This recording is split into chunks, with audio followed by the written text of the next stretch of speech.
Bom, e agora vamos focar no assunto para que todos vieram aqui, né, abordar o tema e vou deixar com o Zé Renato aí o assunto. Olá, pessoal, mais uma vez. Bom, a gente queria deixar aberto aí o chat, se puder me ajudar aí, se alguém tiver alguma dúvida durante a apresentação aqui, podem escrever lá ou pedir para falar aí. Fiquem à vontade. O tempo é um pouco curto, a gente não vai ter muito tempo, mas espero que dê para interagir se for necessário, tá? Então, assim, para começar, falar de softwares nos negócios, né? Hoje em dia, a apresentação está aí na tela, Brit? Sim, está na tela. Sim, está na tela. Ok. A gente vai falar de softwares nos negócios, a gente vai entender um pouquinho sobre requisitos de software, falar sobre como medir um software, né, um app, um sistema, falar sobre um método de medição funcional, que é a análise de ponto de função, falar um pouquinho de estimativas e analisar seus benefícios, né? Mais ou menos nessa ordem. É importante a gente entender que o software ela é uma ferramenta, né? Uma ferramenta. Quando a gente tem alguma solução que a gente cria uma empresa para oferecer esse serviço, a gente otimiza o serviço através de ferramentas, né? Uma empresa de transportes, ela tem lá os automóveis, né, os meios de transporte como ferramenta. Enfim, cada área tem uma ferramenta. A questão é que hoje em dia a gente está na era da informação e muita coisa, muita ferramenta, ela virou um software, né? Antes as ferramentas eram mais simples e hoje em dia existem ferramentas complexas de acesso muito amplo implementadas através de um software, né? Então, sistemas, apps, softwares, eles são essenciais em qualquer área de negócio hoje. Se a gente falar da área de automação, engenharia, tem lá o software. Se a gente falar da área de educação, tem software. Se a gente falar da área de delivery, transporte, alimentação, tudo a gente hoje tem software atuando como ferramenta nos negócios, né? Hoje em dia, inclusive, a gente tem empresas que foram construídas em cima de um software, né? A Netflix, o Uber, no Brasil tem o Nubank, então empresas que elas são um software. Por exemplo, o Nubank é um banco que não tem agência, né? A gente tem acesso a ele única e exclusivamente através do seu app, né, do seu software. Então, a gente vê que o software é essencial nos negócios hoje em dia, né? Então, como que uma empresa ela pode utilizar essa ferramenta, né, utilizar um software? Tem algumas formas, né? A gente pode comprar um software como se ele fosse um produto, né? Um produto que está na prateleira, um produto pronto, que serve para várias situações, e a gente adquire esse produto, né? Então, nessa visão aqui, o software está como um produto, né? A gente pode consumir um software como serviço, né? Então, aí, a computação na nuvem, né, provendo várias soluções computacionais como serviço. Se a gente tiver um Google Drive, por exemplo, um OneDrive, a gente tem um serviço de armazenamento que é de um software que não é nosso, não é um produto que está instalado na nossa infraestrutura, a gente consome isso aí como serviço, né? E a gente pode também desenvolver o nosso próprio software, né? Então, a gente tem uma ideia do que a gente quer, a gente não acha no mercado pronto um serviço que ofereça o que a gente precisa, a gente pode optar, né, por desenvolver o nosso próprio software. Ou às vezes até tem, mas o nosso tem certas especificidades ou então alguma característica de negócio que a gente desenvolve o nosso software. Então, quando a gente pensa em software para empresa, normalmente a gente cai em alguma situação dessa, né? Qual é a grande questão aqui? A gente compra feijão no quilo, leite no litro, né? faz negócio sempre utilizando uma unidade de medida, né? Uma empresa de engenharia constrói alguns quilômetros de estrada, a gente reforma um apartamento com tantos metros quadrados, sempre tem uma unidade de medida apoiando o negócio. No mundo do software, né, a gente costuma muito usar hora ou homem-hora, né? Então, esse software para construir serão necessárias ou foram necessárias 1.000 horas, 500 horas, enfim. Só que a gente tem um problema aí que é a unidade de medida que a gente está usando. Hora não é uma unidade de medida de software, né? Ela é uma unidade de medida de esforço. Então, para eu produzir um determinado produto, oferecer um determinado serviço, eu tenho um esforço, e esse esforço a gente pode medir em hora ou homem-hora, né? Mas não é a unidade de medida do software propriamente dito, né? O software ele tem um tamanho que não é medido em hora, né? Então, a falta de disseminação, né, dessa unidade de medida de software que gera muitos problemas. Por exemplo, uma empresa de construção civil para construir uma casa de 100 metros quadrados, ela pode ter um esforço de, não sei, 500 horas, 1.000 horas, qualquer esforço medido em horas. Mas, assim, com o mesmo esforço, uma empresa mais produtiva, ela pode produzir uma casa com a mesma metragem, com o mesmo tamanho, de uma forma mais rápida, né?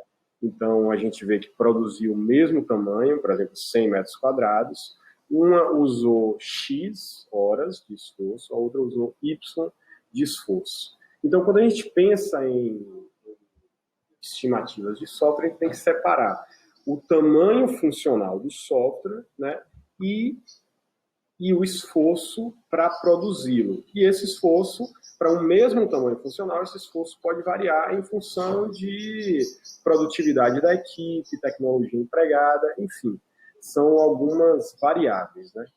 Então, para a gente alinhar nosso entendimento, né, a gente tem requisitos funcionais, requisitos não funcionais, e a gente tem o tamanho funcional, né?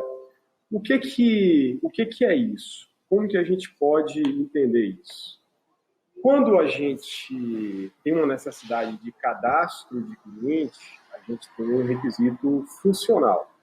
Se a gente falar que esse cadastro, quando eu apertar o botão para gravar, ele tem que ter um tempo de acesso ao banco de dados, de resposta de foi tudo ok, de, não sei, estourando 1 segundo, a gente tem um requisito de performance, né? Então, o primeiro é um requisito funcional, o segundo é um requisito não funcional. Quando a gente fala de o que o software deve fazer, né, em termos de tarefas, serviços, como deve ser o processamento, a gente está falando de requisitos funcionais. Quando a gente fala como deve ser implementado, né, com restrições aí de tecnologia que a gente vai usar, a eficiência, usabilidade, enfim, quando a gente fala do como eu vou atender aquele requisito funcional, a gente está falando de requisitos não funcionais, tá?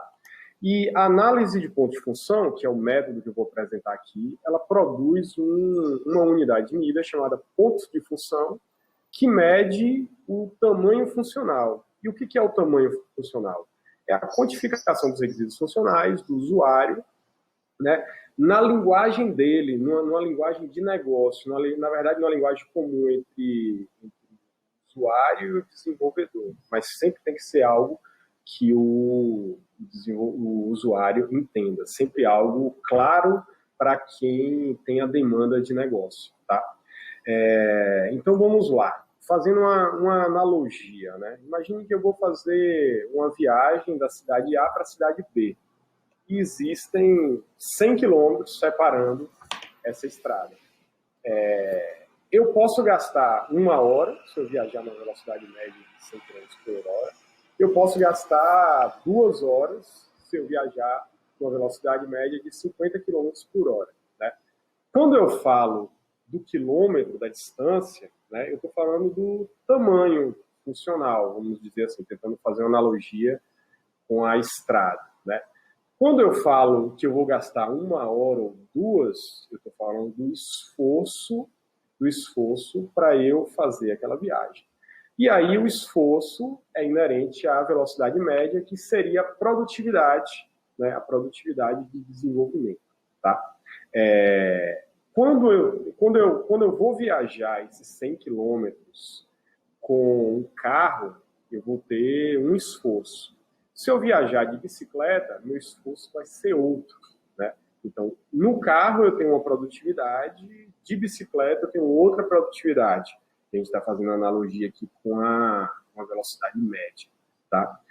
Mas em todas as situações, variando a produtividade, variando a tecnologia, que seria o carro ou a bicicleta, eu tenho os mesmos 100 quilômetros. Os mesmos 100 quilômetros sempre.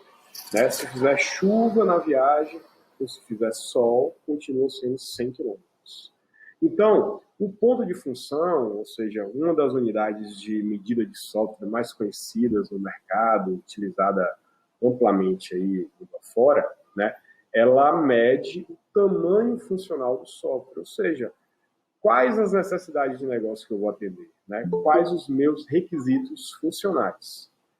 Então, esses requisitos funcionais, eles podem ser atendidos de carro ou de bicicleta, ou seja, eu posso usar a Java, eu posso usar .NET, eu posso ter um servidor local, eu posso ter um servidor na nuvem, eu posso usar para gestão a metodologia ágil, a metodologia tradicional, enfim.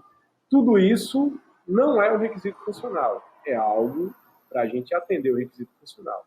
Impacta diretamente na produtividade, mas não altera o tamanho funcional do software, das funcionalidades. Tá? Então, assim, as métricas de software elas existem há muito tempo e têm várias características. Né? Nesse gráfico aqui, a gente percebe que algumas métricas de software ela tem uma característica física, por exemplo, linhas de código. Né? No final do meu desenvolvimento, eu meço as linhas de código. E aí eu tenho um tamanho que é a função das linhas de código. Tá? Mas eu posso ter outras métricas que não são inerentes à parte física, são inerentes à parte lógica. Tá? Qual é a vantagem e a desvantagem de uma e de outra? Né? Linhas de código é muito fácil de medir, mas se você mudar a linguagem de programação, né, você vai ter uma variação muito grande, dependendo da característica da linguagem. Né?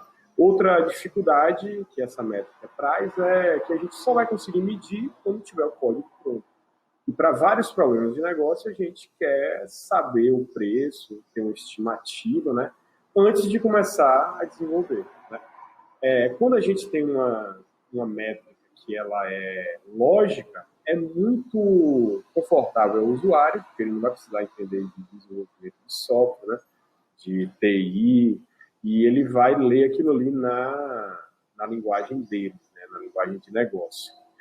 Outra vantagem é que você consegue estimar o tamanho muito cedo, porque logo no início você já tem os requisitos funcionais. Né? Na primeira etapa do desenvolvimento de software, você tem os requisitos funcionais. Então você já consegue, a partir daí, medir, estimar, fazer estimativas do tamanho funcional daquele software. Né? Essa é uma grande vantagem. Então, esse eixo aqui, ele separa métricas que são físicas de métricas que são lógicas. Né? Esse outro eixo aqui, a gente tem uma característica que é uma métrica que é padrão, né? Padrão, ela é utilizada somente dentro de uma organização, ou seja, ela é bem conhecida, mas num contexto determinado. Por exemplo, dentro de uma empresa, ou de duas empresas, ou apenas num contrato cliente-fornecedor. Né? Ou então é inerente a um projeto. Né? E do outro lado, a gente tem unidades de medida que são conhecidas mundialmente, são padrão de mercado. Né? Quando a gente tem esse caso aqui de métricas que são específicas de organizações, a gente tem um problema que é fazer comparações, né? Benchmark. Como é que a gente compara se o meu metro tem 80 centímetros e o metro do meu vizinho tem 1,20 m? Então a gente tem que dar nomes diferentes e não dá para fazer comparações, né? É o famoso comparar laranja com banana, né? Então são unidades de medidas diferentes. Quando a gente tem algo que é padrão de mercado, facilita a comparação, né? Então, se um carro marca a distância percorrida em quilômetro, né, e o outro carro também marca a velocidade ou a distância percorrida em quilômetros, se um percorreu 200 quilômetros e o outro percorreu 100, fica muito claro que um percorreu o dobro do outro, né? É a mesma coisa para as unidades de vias derivadas daí, né? Por exemplo, quilômetros por hora, a velocidade. Fica muito fácil saber que um carro viajando a 100 km por hora, ele está viajando mais rápido do que um carro a 50 km por hora.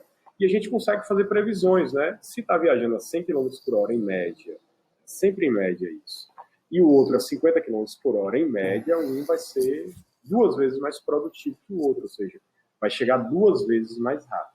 Então, a gente consegue, usando uma linguagem, uma métrica, desculpa, que seja mais próxima da linguagem de negócio e também padrão de mercado, né? A gente consegue fazer estimativas, comparações, né, benchmarks, de uma forma muito mais tranquila, né? Essa é justamente a característica do ponto de função, né, do ponto de função. E tem o IFPUG, que é o órgão que rege a técnica, né, há muito tempo, e tem também uma variação da mesma, no grupo da Holanda. Então, são 2 métodos, né? Eu não quero me aproximar muito para não ficar muito densa a apresentação e a gente focar mais no que interessa, que é como que a gente pode medir e fazer negócio com isso, tá? Então, essas 2 organizações aqui, elas medem pontos de função, né? Pontos de função.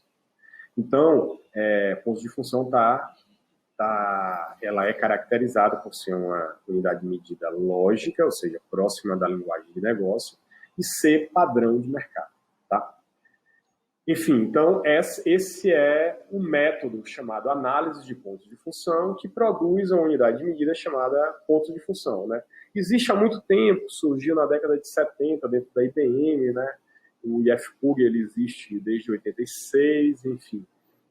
A técnica ela é sustentada, né? Tem um manual de práticas de contagem que é bastante extenso, cobre muitas situações e tira a subjetividade, né, ao máximo, a subjetividade da unidade de medida. Então, eu queria falar hoje de como fazer negócio, como estimar custos e apresentar superficialmente, né, porque seria pauta aqui para muito mais tempo, né, análise de pontos de função, ok?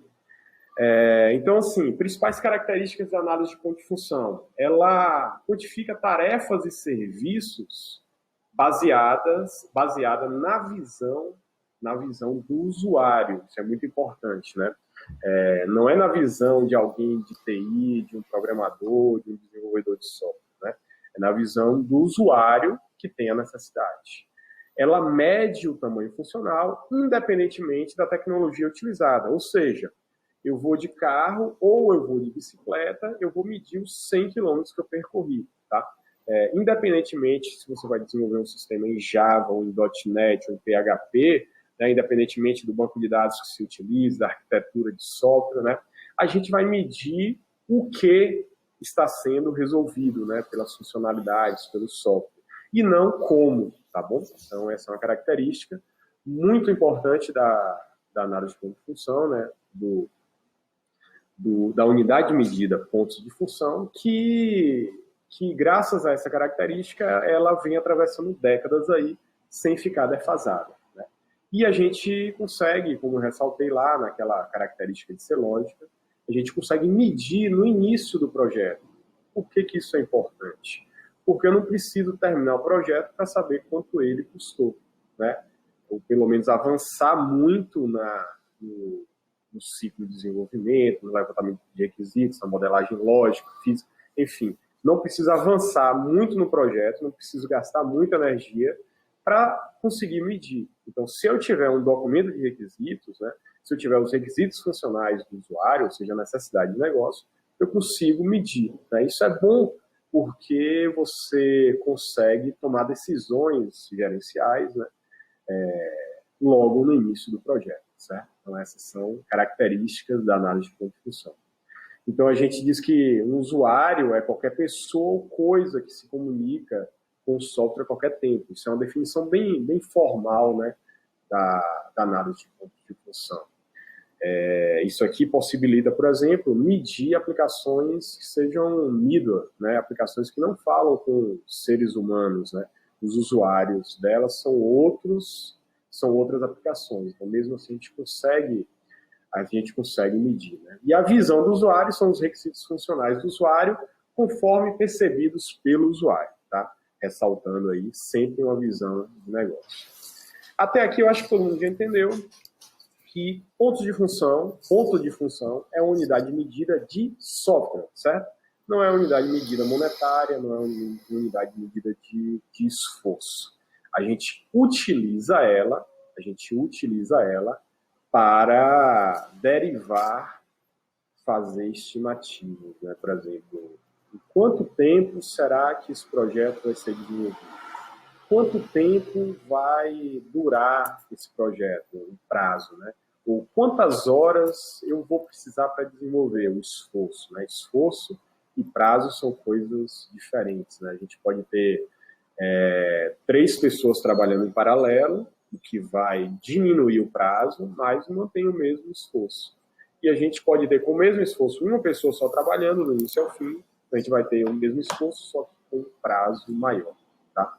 Então, tudo isso a gente consegue derivar a partir de uma unidade de medida do tamanho funcional do software, né? No caso, os pontos de função. Ok? Então, ressaltando aqui a questão do projeto lógico, né? Para medir análise de ponto de função, tem como objetivo medir, tendo como base um projeto lógico, ou seja, eu não preciso saber em qual tecnologia eu vou implementar, certo?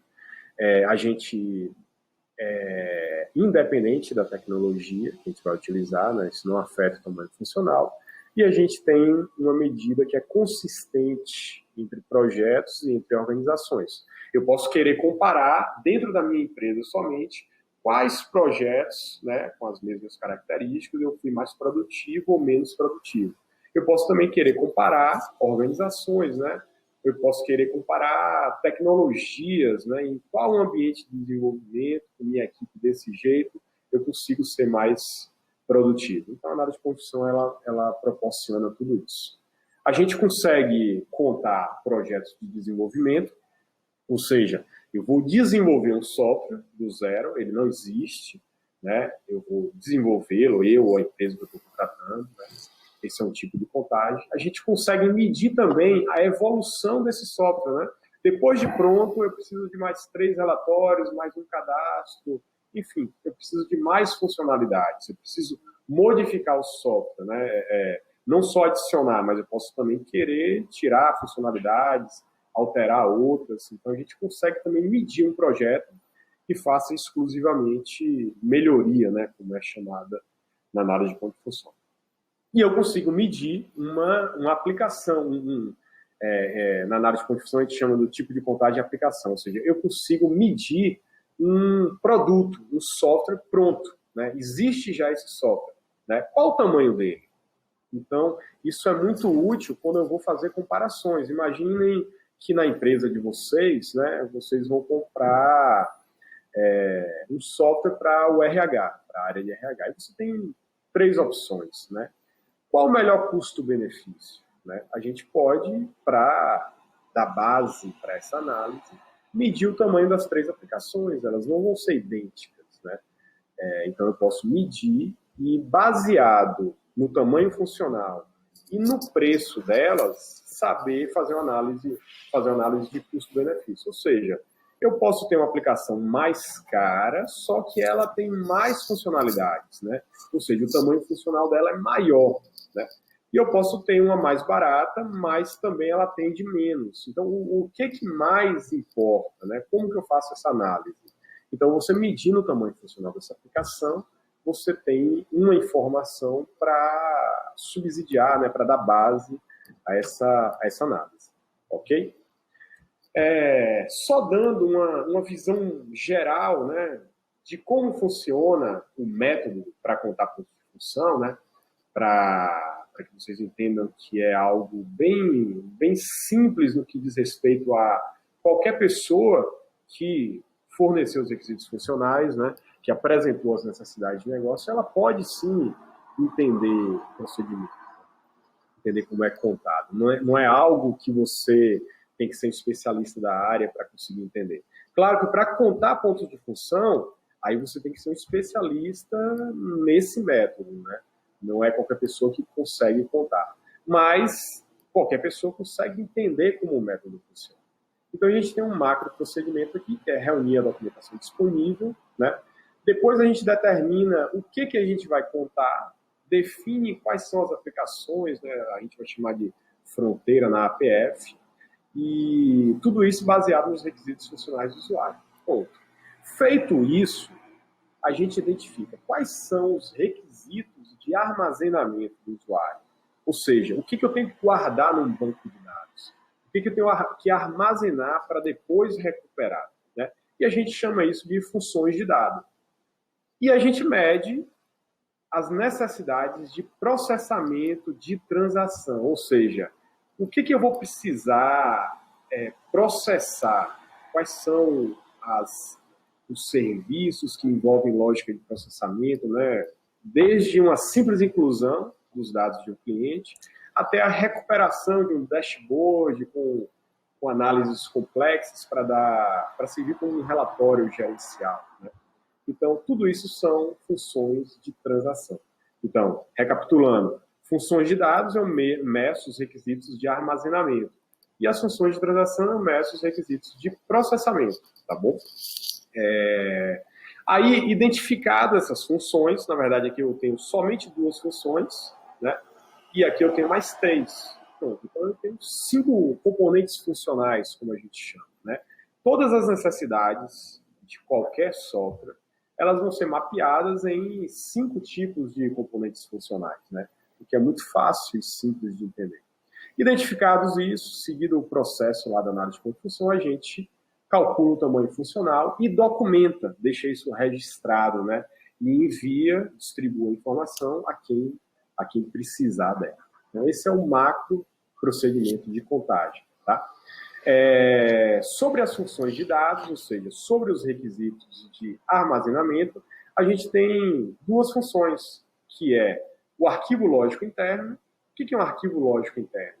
Se minha aplicação é de RH e eu guardo os dados do funcionário, né, esses dados do funcionário são armazenados em um arquivo lógico interno, um ALI, tá? Se eu consulto, né, em uma outra aplicação, que a gente chama de fronteira aqui, os dados, por exemplo, da taxa de câmbio para adequar o salário numa determinada unidade monetária, né? Se esses dados que eu estou buscando são de uma outra aplicação, eu só leio eles, né? Eu não tenho um armazém, eu não modifico eles, a gente chama isso de AIE, tá? Então, basicamente, a gente tem arquivo lógico interno e arquivo interface externo. É claro que tudo isso aqui tem uma definição muito precisa, né, no Manual de Prática de Contagem. Por exemplo, a LI, a definição é que é um grupo de dados logicamente relacionado, reconhecido pelo usuário, mantido dentro da fronteira da aplicação por um ou mais processos elementares, né? Essa é a definição precisa de uma LI. Então, eu só consigo dizer que aquilo ali é uma LI se eu conseguir defender, né, com essa definição precisa que está lá no manual. Então, todo mundo que for identificar uma LI, todos os contadores de ponto de função, os analistas de métricas, né, os analistas de sistemas que estejam usando esse método, ele vai fazer da mesma forma para que o método tenha sempre 100 centímetros, né? Não tenha variações para a gente poder ter uma unidade de medida consistente. Tá? Então, essa é a visão das funções de dados. Quando eu mudo a minha fronteira, que é alvo da contagem, ou seja, quando eu mudo a aplicação que eu estou contando, né, tem uma mudança, um AIE, ele vai virar uma LI. São questões inerentes a técnicas. Agora aqui eu tenho uma visão dos requisitos de processamento. Vou voltar um slide. Aqui a gente viu os requisitos de armazenamento, o que eu tenho que armazenar e recuperar de dados, né? São a LIS e a IS. Quando eu falo de processamento, eu tenho 3 funções de transação, 3 componentes funcionais, são entradas externas, saídas externas e consultas externas. Somente essas, né? A grosso modo, uma entrada externa é quando eu estou fazendo, por exemplo, inclusões, alterações, exclusões, quando eu vou modificar um dado, né, e a intenção primária, né, o objetivo principal da funcionalidade é esse, a gente identifica uma entrada externa. Quando eu tenho funcionalidades que o objetivo principal é apresentar informações ao usuário, eu tenho saídas externas e consultas externas. Cada qual com suas definições, suas respectivas definições, de forma precisa, né? E, de uma forma geral, uma consulta externa é uma simples recuperação, né? A saída externa ela tem mais lógica de processamento, ela é um pouco mais complexa, tá? Ela pode ser mais complexa. Enfim, com esses 2 slides aqui, eu tenho uma visão de como eu conto com a função, ou seja, eu conto os requisitos de armazenamento e os requisitos de processamento. Né? Uma informação é que um outro sistema, ele é também um usuário, né? Se, por exemplo, a gente tiver interações via API, ou troca de arquivos XML, aplicações batch, middle, enfim, a gente tem como resolver tudo isso, já está contemplado na definição, né, na técnica de medição funcional, essas situações, né? Essas situações. Ok, para fechar o overview aqui, né, sobre análise de função, a gente tem algo lá que é muito legal no alinhamento dos conceitos, né, das necessidades entre o analista de sistemas, né, o desenvolvedor de software, e o usuário, né, o cliente, quem tem uma necessidade de negócio, que é o processo elementar. O processo elementar é a base para as funções de transação, ou seja, para os requisitos de processamento. Então, eu só conto algo que tem significado para o usuário, de forma que seja completo e independente, ou seja, aquela atividade ela é completa e independente. E deixo o negócio da aplicação num estado de consistência, certo? Eu não deixo nada em aberto, ou seja, eu preciso de todos esses passos para completar a minha necessidade. Então, a análise de ponto de função, ela conta a sua necessidade de forma completa, né? Ela não sai repartindo, cresce.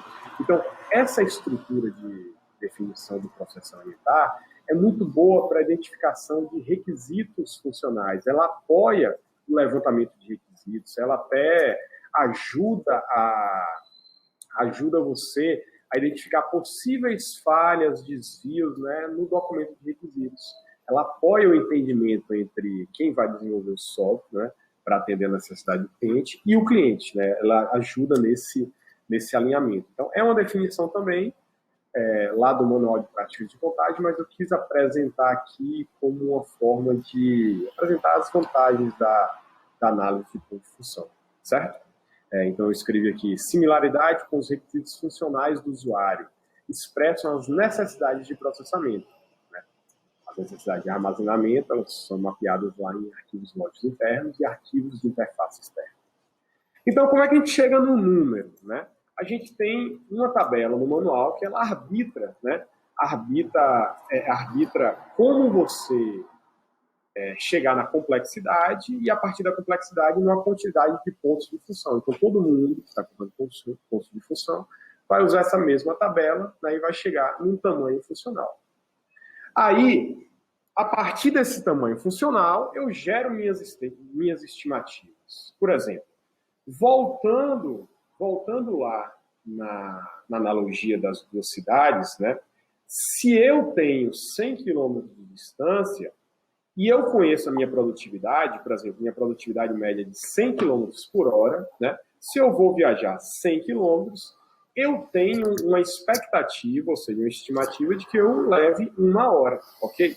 Então, como é que funciona isso? A gente tem uma regressão linear, né? Onde, por exemplo, esses pontinhos vermelhos são projetos que eu já executei. Cada projeto eu tenho um tamanho funcional e eu tenho um esforço que foi utilizado para completar, para entregar, para desenvolver, certo? Para finalizar esse projeto. Então, eu vou armazenando, para cada projeto, eu vou armazenando essa situação. Nos pontinhos azuis, eu tenho a reta mais próxima possível de todos esses pontos. É uma forma estatística simples, né? Com regressão linear, a gente fazer estimativas.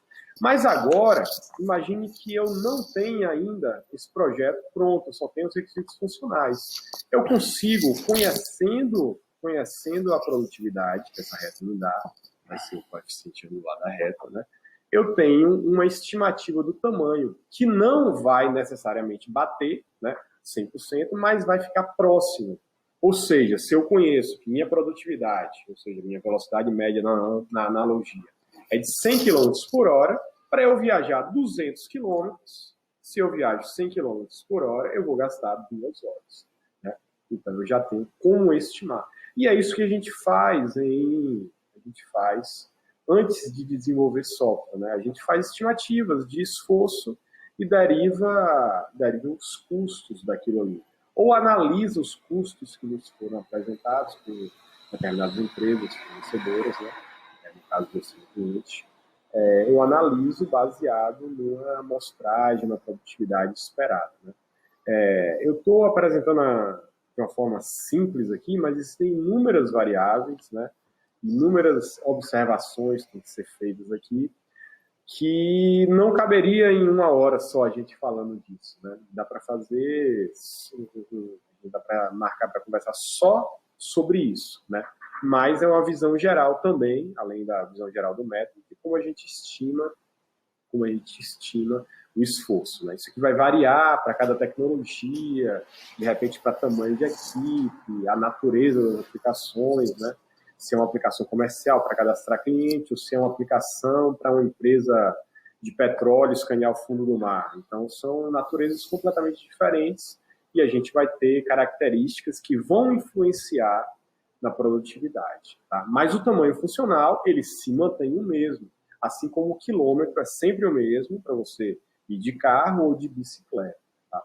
Essa que é uma ideia geral da gente medir pontos de função.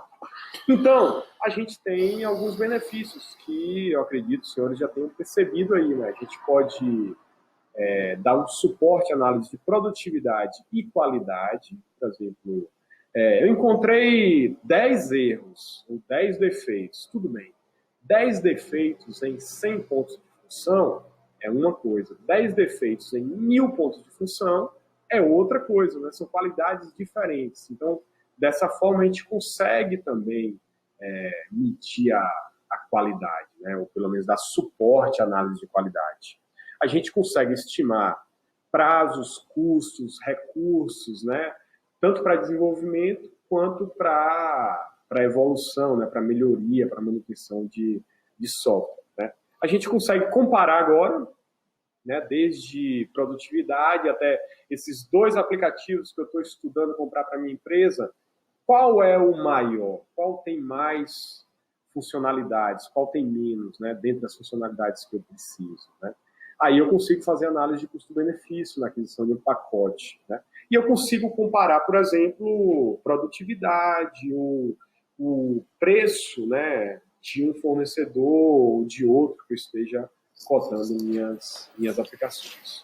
Enfim, a gente tem muitas formas aí de utilizar a análise de pontos de função e eu queria destacar que é inerente ao método análise de pontos de função ser simples. Então, o investimento para você medir um software, né, ele é muito pequeno quando você compara esse valor com o valor total para desenvolver ou, de repente, para comprar uma aplicação um software pronto, né? Principalmente quando você compara com o custo de desenvolvimento. Então, vale a pena, como uma etapa, às vezes, separada, né, do desenvolvimento, você medir o tamanho da sua necessidade. Então, eu tenho essas necessidades aqui. Qual o tamanho funcional dessas minhas necessidades? Eu tenho empresa que atua nessa determinada área e eu tenho necessidade de um software que faça isso aqui. E aí lista quais são as necessidades. Né? Apresenta isso para uma empresa que consegue medir pontos de função, ela vai te dizer o tamanho funcional, né? E aí, buscando informações no mercado, às vezes, se a organização já tivesse informações, né? Buscando produtividade, né? Parâmetros de produtividade, a gente consegue estimar esforço total, né?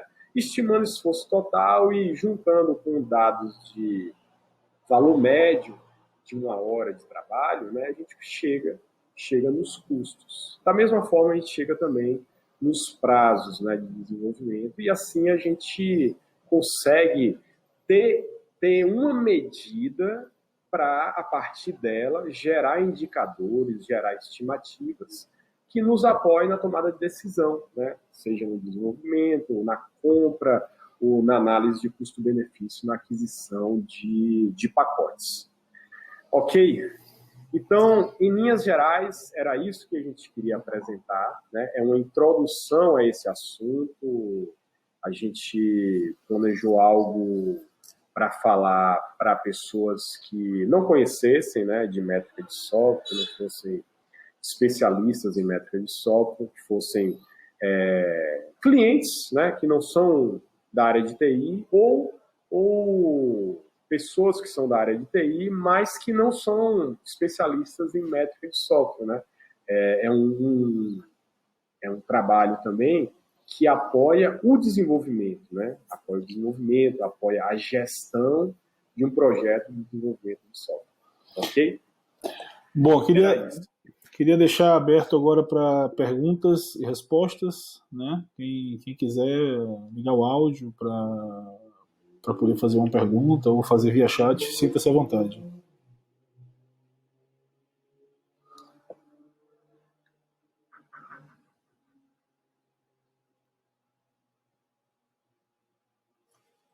Uma pergunta?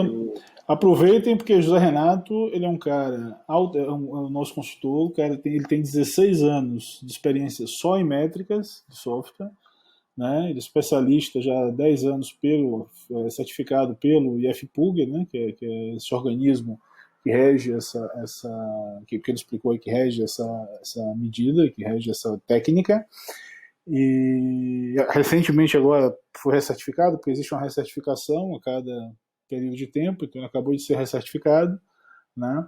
E com 97% de aprovação. Então, realmente é uma pessoa, assim, uma referência internacional muito forte nessa área. Então, se alguém tiver alguma pergunta, aproveitem a oportunidade para fazer.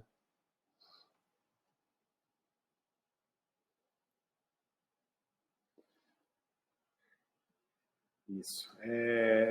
Os contatos estão aí no slide, né? Depois, de repente, alguém vai refletir sobre o assunto, se tiver qualquer dúvida. Queria deixar vocês completamente à vontade, aí a gente está à disposição aí, certo? Para apoiar no que for preciso, tá?